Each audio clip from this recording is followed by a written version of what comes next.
Está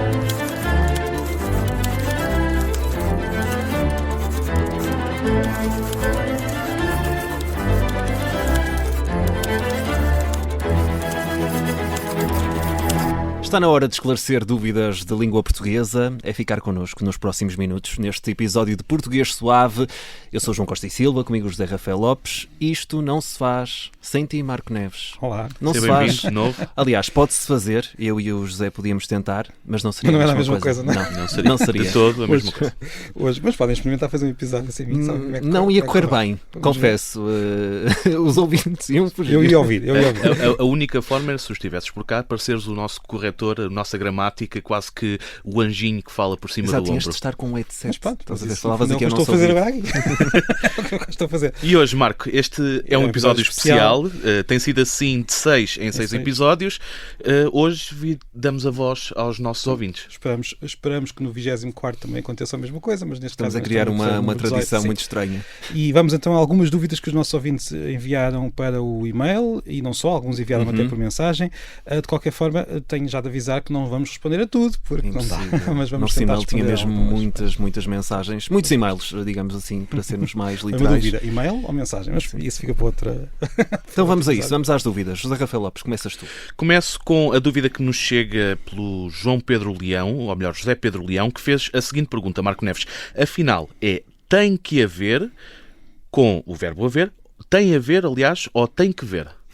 Sim, há aqui três formas. Uma delas está errada, claramente. Outras duas não, embora uma delas seja mais antiga que a outra. Eu gosto quando dizes logo, uma está certa e uma está errada. Gostas mais assim, não é? Simplifica. É verdade, mas às vezes as coisas não são simples na língua e há essa tendência para nós queremos isto é assim e às vezes não é bem assim. Mas aqui as nossas três formas... primeiro, esta expressão, para que é que ela serve? Serve para fazer a ligação, ou seja, há uma relação entre dois elementos. Este assunto tem a ver com aquele outro assunto. Pronto, é esse o significado. Então, das três formas, que é ter a ver com o verbo haver com H, ter a ver e ter que ver, com a forma do verbo haver, está errada. Porque isso é uma confusão sonora que as pessoas fazem. Nós podemos imaginar uma forma parecida que será ter a ver, que tem que ver com contabilidade, ou seja, alguma coisa que é preciso vir a receber, mas não tem nada a ver com esta dúvida. Agora, portanto, essa é mesmo só uma confusão, como eu disse, com o facto do verbo haver parecer ter o mesmo som, e tem, mas não é o verbo haver que nós temos aqui. Ficamos então com duas, ter a ver e ter que ver. Adoro a pausa que tu fazes. É só para que as pessoas percebam bem qual é que é aqui a distinção. A mais habitual, qual é que é? Digam-me lá. O ter a ver, não? Sim, ter a ver. Ter a ver é claramente a mais seria habitual. A minha escolha. Sim. Houve aqui uma ligeira pausa que é depois da explicação. Ele faz perguntas e depois eu sinto-me medo de estar a dizer errado, é só por causa disso. Não, mas eu estava só a perguntar a vossa opinião sobre qual é que é mais comum. E a mais comum é de facto ter a ver. Isto tem a ver com isto tem a ver com aquilo. Agora, não é a versão mais antiga. Até ao século XIX o mais comum era mesmo ter que ver, que é, digamos, a forma que esta expressão tem tradicionalmente em português. Depois, provavelmente por influência do francês, que nos influenciou muito. O século XIX foi um século em que o francês teve o papel que hoje tem o inglês. Havia pessoas que se queixavam que os escritores escreviam. Esta semana falámos muito dessa de Queiroz. Havia quem se queixasse que essa de Queiroz escrevia muito à francesa. Mas também era quase uma crítica da moda, porque também nem sempre era assim. Mas o certo é que o francês poderá ter influenciado aqui a introdução aqui da preposição a, e os falantes acabaram por assumi-la, e hoje é muito mais comum dizer ter a ver, e as duas formas estão corretas. Agora há uma que é mais antiga, que é ter que ver, que por acaso é mais rara, como vocês disseram e bem, o que leva a que muitas pessoas reparem mais nela. Reparam, quando alguém diz ter que ver, eu já disse ter que ver e tive pessoas a reclamar. Então, mas ter que ver. Porque se calhar estão mais familiarizadas com a outra. Então acham que esta é erro, quando na verdade é a forma mais antiga. Pronto, espero que estar respondido. Pronto, uma já está, precisamente. Vamos à segunda, do João Martins da Costa, tem aqui o mesmo nome que eu, portanto há aqui uma proximidade. E é uma dúvida que eu tenho muitas vezes. Não é que pense muito nisto, porque simplesmente digo, mas molhos ou molhos? As duas estão certas, mas querem dizer duas coisas diferentes. É? Não, ou seja, antes de mais, é muito habitual nós termos palavras em português que nós dizemos de uma maneira no singular, ovo, por exemplo, e nós mudamos o O quando passamos para o plural e dizemos ovos. E por analogia com esta mudança, que se chama metafonia, que nós já falámos disto há muitos episódios aqui, e é um nome muito engraçado, quase que parece o nome de um grupo musical, metafonia, ou um coro, não sei. Mas por analogia com estes casos em que nós fazemos isso, por vezes nós dizemos molho no singular e passamos para molhos. Mas na verdade nós estamos aqui perante duas palavras diferentes. Nós temos molho e molhos, que usamos na cozinha, e molho e molhos, que eu até vou usar aqui o que a Infopédia diz para este segundo sentido. Sim. É um punhado, um feixe, um braçado, uma paveia, palavra muito rara, um conjunto de coisas agrupadas, portanto um molho de qualquer coisa. Um molho de grelos. Exatamente, e molhos será o plural desse molho. Então eu ando a dizer errado. Se calhar. Porque eu digo molhos para me referir aos molhos de, culinária, por exemplo. Sim, passa-me os molhos. Exatamente, por causa dessa tal analogia. Agora vais começar a dizer molhos, se calhar. Sim, mas soa-me estranho. Os falantes têm tendência para fazer o que lhes bem dizer. Independentemente do que nós temos aqui, por isso não vou ser censurado. Vais-me dizer depois daqui a uns meses se mudaste ou não, está bem? Fica combinado. Fica combinado aqui. Vamos para mais uma dúvida dos nossos ouvintes, e esta aqui, Marco Neves, é quase que ligada diretamente a ti. O José Maia pergunta: houve um episódio anterior, um momento em que o Marco Neves disse Oceania, mas não devia ser Oceânia.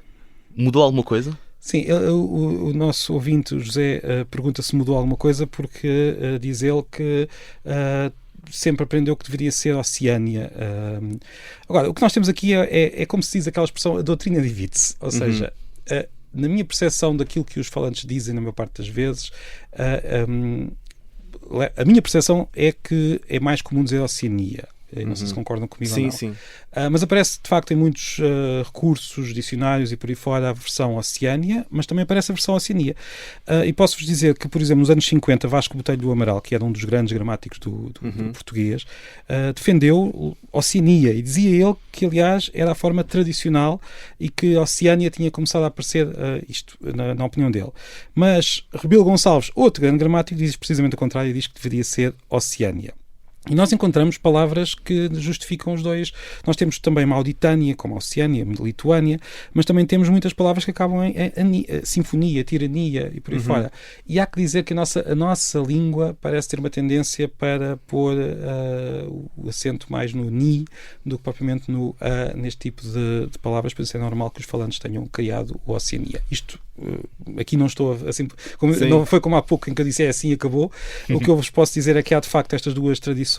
É uma palavra de dupla prosódia, portanto tem duas prosódias diferentes. Já não dava uma banda. Já não dava dupla prosódia, não dava só metafonia dava, esse já não. Eu vou explicar porque é que eu uso Oceania. A verdade é que foi assim que eu aprendi na escola primária. Na minha escola, não estou a dizer que era assim todos, a minha professora ensinou-me Oceania e eu fiquei com isto na cabeça e por isso também. Pronto. Aliás, nunca tinha pensado sobre isto. Falámos disto há 2 episódios, penso eu. Acho que foi no último episódio do ano. Sequer, e nem notei. Mas pronto, ficam a saber que existe esta guerra, digamos assim, gramatical. Neste caso não é gramatical, é uma guerra fonética. Eu penso que está perto daquilo que nós já falámos também há não sei quantos episódios relacionada com outra palavra que, confesso, já não lembro qual é que era, mas em que nós temos, digamos, uma versão que está na escrita e que algumas pessoas insistem em usar, e depois temos a versão que a maior parte dos falantes usa, mas que neste caso até tem uma tradição gramatical por trás a justificar. Portanto, eu vou continuar a dizer Oceania e espero que o nosso ouvinte não se importe. Mas ele pode continuar a dizer Oceania, que eu não acho que não. Depois desta explicação, acho que ninguém vai ficar chateado nem a pensar outras coisas. Marco Neves, agora temos aqui um nome que eu vou tentar dizer bem. Vou dizer em inglês, não é? Rachel Barker, vou dizer assim. Mandou-nos um e-mail e pergunta por que razão os objetos inanimados têm género em português e nas outras línguas latinas, e às vezes o género muda de língua latina para língua latina. E a nossa ouvinte até dá um exemplo do mar, que em francês é la mer, e nós aqui temos o mar. E é uma pergunta muito difícil de responder, há que dizer. Vou ter de simplificar muito aqui a questão. Aliás, há estudos e livros e várias teorias sobre de onde é que vem esta divisão dos seres. Por que razão é que eu tenho aqui uma mesa à minha frente e a mesa é feminino e o microfone é masculino? O que é que tem de masculino no microfone? Então, não é nada fácil de dizer isto, de explicar isto, mas eu vou tentar o melhor possível. Primeiro, muitas línguas, não todas, mas muitas línguas dividem os nomes em várias classes. E estas classes não têm de ser os dois géneros que nós temos em português. Por exemplo, dou um exemplo. Algumas línguas africanas dividem em classes, em 10 ou mais classes, que podem ser, por exemplo, os nomes dos países têm uma determinada forma, um determinado som no início. O nome de objetos inanimados tem outra letra. O nome de pessoas tem outra. Ou seja, eles têm 10 ou mais classes. E dividem, os nomes têm uma certa característica própria de cada classe, e depois tudo o que está à volta tem de concordar com o nome, tal como nós também concordamos os adjetivos com o género. Portanto, é comum haver divisão, não é nada natural, ou seja, não é nada de universal que seja entre feminino e masculino. Isso é uma característica das nossas línguas aqui perto. Agora, há línguas que não dividem, que não fazem divisão nenhuma. Todos os nomes são iguais. Por exemplo, o inglês? O inglês é uma língua que está quase lá, alguns resquícios. Eu hei de chegar ao inglês, ainda hei de lá chegar, mas o inglês tem ainda alguns resquícios de género, mas já perdeu quase tudo. Portanto, os objetos não têm género. Pegando o teu exemplo, sim. A table, a microphone. Exatamente. Portanto, usa-se o mesmo artigo indefinido, ou se fosse o artigo definido seria de, mas não é uma mudança de género, sim. Mas só de se é definido ou indefinido. Ora, portanto, há que dizer também que esta divisão em classes não é estritamente necessária, tal como tu estás a dizer, o inglês não tem, é mesmo nós às vezes temos a tendência para achar que as línguas só servem para comunicar e para transmitir informação. Neste caso é um bom exemplo, entre muitos outros, que às vezes as línguas têm apenas aquilo que eu podia chamar de forma um pouco informal, tralha gramatical. São coisas que vão ficando ao longo da história e que as pessoas aprendem. Seria muito pouco natural que nós não usássemos isto, mas não há nenhuma necessidade de comunicação em termos a mesa feminina e o microfone masculino. Mas deixa-me agora chegar à nossa língua, porque é que nós temos o masculino e o feminino. A nossa língua vem do latim, o latim vem de uma língua mais antiga que nós chamamos proto-indo-europeu, e nos primeiros tempos dessa língua, presume-se, quem estuda isto, que havia duas classes de nomes, que também aparecem noutras línguas, que são os nomes animados e os nomes não animados. Portanto, havia um género, digamos assim, para mesa, computador, microfone. Nessa altura não havia microfones. Sim, ainda era muito cedo. Nem mesas, provavelmente. Mas pronto, para pedra, para se calhar até para árvore, porque as plantas muitas vezes eram vistas como não animadas. Não se mexia muito, não é? E depois tínhamos o género dos animais e das pessoas. Portanto, os nomes tinham características próprias para isto. O que aconteceu? A classe dos nomes animados começou-se a dividir ao longo da história em masculino e feminino. Porquê? Porque as pessoas tinham um nome para mulher, tinham um nome para homem, e então esses nomes diferentes, conforme o sexo, começaram a invadir. Começou a haver essa divisão, não é? E então acabámos com 3 géneros, que era o que o latim tinha: o género masculino, o feminino e o neutro. Portanto, o neutro é os antigos inanimados e o masculino e feminino foi a divisão daquele. E isto é o que acontece em muitas línguas indo-europeias. Nós temos muitas línguas com 3 géneros. O alemão ainda tem o neutro. Encontramos muitas outras assim. Só que no latim, entre a passagem do latim para as línguas latinas, aconteceu algo curioso, que foi o neutro desapareceu.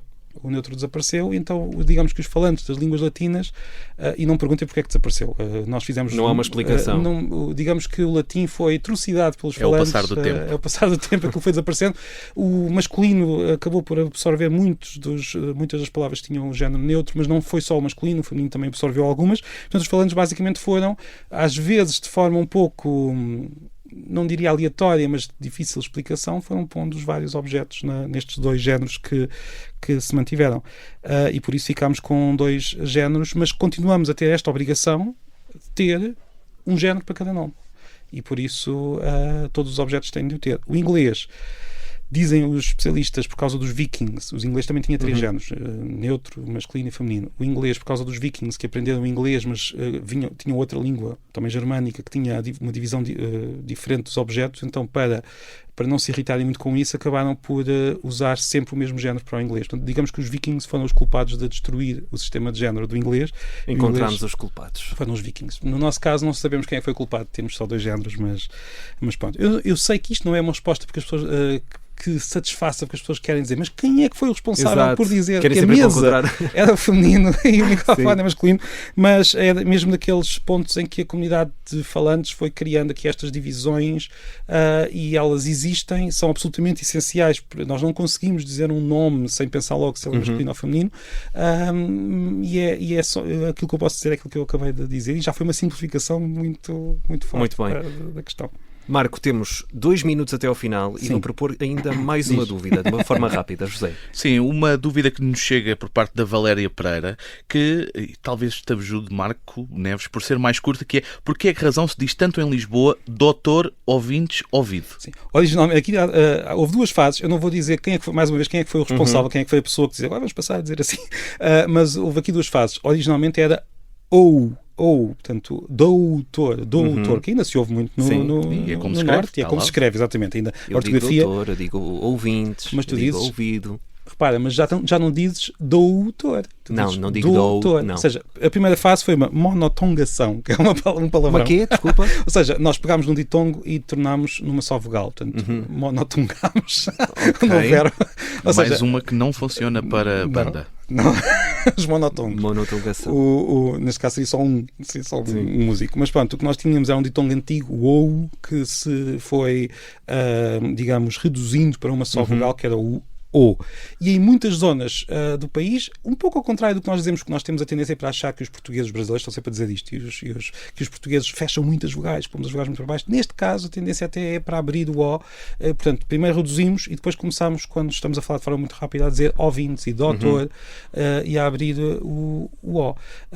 Podíamos agora ter aqui uma grande conversa sobre os fenómenos fonéticos que levam a este tipo de transformação, mas a única coisa que eu posso responder é que houve estas 2 fases e que, de facto, em muitas zonas do país nós dizemos doutor quando originalmente era doutor. Ok. Pronto, fica aqui o esclarecimento. Foi um belo episódio de dúvidas. Acho que os nossos ouvintes vão gostar. E se quiserem um dia destes estarem por aqui no episódio de Português Suave, podem falar com o Marco Neves nas redes sociais, é estrela no TikTok e no Instagram, e também através do e-mail portuguesuave@observador.pt, sem o acento circunflexo, e tanto com o S de português e também com o S de suave. E sempre tivermos tempo vamos tentando responder, e se não tivermos tempo havemos de ter... Com a promessa daqui a quantos episódios? 6 episódios. Sim. Mais um Será programa no de dúvidas. 24º. Estaremos cá, certamente. Exato. Marco Neves, boa semana. Muito obrigado. Uma boa semana. Voltamos daqui a 8 dias, não é? Posso dizer isto ou não? Já falamos sobre isto? Já falámos, mas ainda não respondemos. Essa é uma dúvida então, que vai ter de ficar registada. Porquê é que nós dizemos 8 dias quando na verdade são 7? Não é? Então, já pensámos bem. E isto depende sempre também para quem estiver a ouvir no podcast. Um abraço aos dois e até a próxima semana. Até a próxima.